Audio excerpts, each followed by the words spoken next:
Well, I'm incredibly thankful to Cure Brain Cancer Foundation for providing this infrastructure funding, because it enables us to help the brain cancer research community around Australia to test novel and exciting therapies. And what our laboratory has spent a lot of time doing is developing models which are good representations of the disease and having exciting ways and effective ways to test that in the laboratory. So it's really crucial right now within brain cancer to support the community and really develop capacity within the country. And for the first time in many, many years, there's now been support at the federal level to really boost our understanding of brain cancer and also to get better outcomes for patients. So this funding will really help us to advance research, not only in my laboratory but also around the country.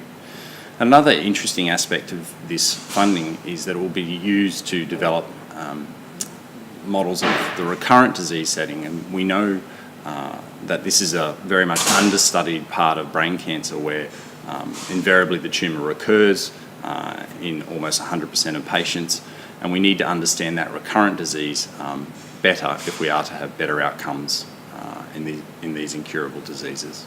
Brain cancer really has been put in the too hard basket, and it's one of these diseases where unfortunately, despite our best efforts, we really haven't improved survival for the last few decades.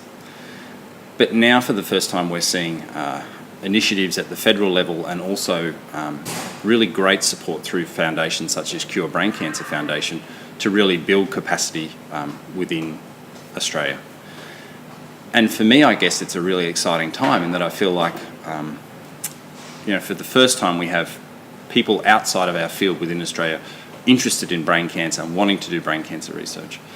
So this infrastructure funding from Cure Brain Cancer Foundation will really be used to support those laboratories using the capacity that we've built here.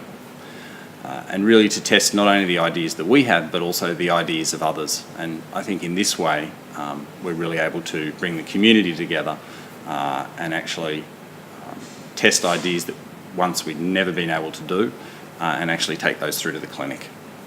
One of the interesting things that we've been able to do here is actually develop models of the recurrent disease. So we know that invariably tumours always recur in brain cancer patients, and the bulk of the knowledge that we have about brain cancer is actually on what we call the primary disease, so the disease as it occurs in that patient for the first time. Typically the patient will have their tumour resected and then they'll have therapy, but then over time, 1 to 2 years, that tumour comes back. Now we know that that tumour is actually quite different from the original tumour. So we've been working very hard to develop these models of the recurrent disease to enable us to really get a better handle on what makes these tumours more aggressive, because we know when they come back, they're much more aggressive, they're much more resistant to therapy. So we're very, very interested in trying to understand not only the mechanisms which drive that aggressiveness, but also to identify new therapeutic targets on those cells so that we can design therapies to target that treatment-resistant population to provide better outcomes for brain cancer patients. I think Cure Brain Cancer Foundation really has been instrumental in driving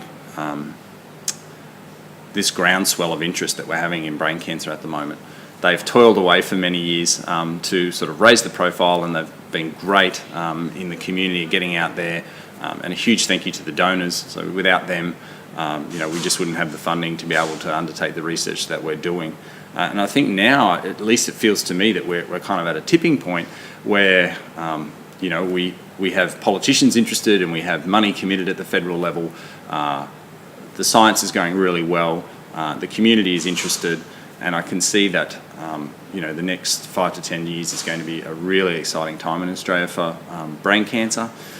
And I guess more importantly, we're very, very hopeful that we can take some of those findings and finally get them through to clinical trial. And if everything goes well, hopefully improve outcomes for brain cancer patients.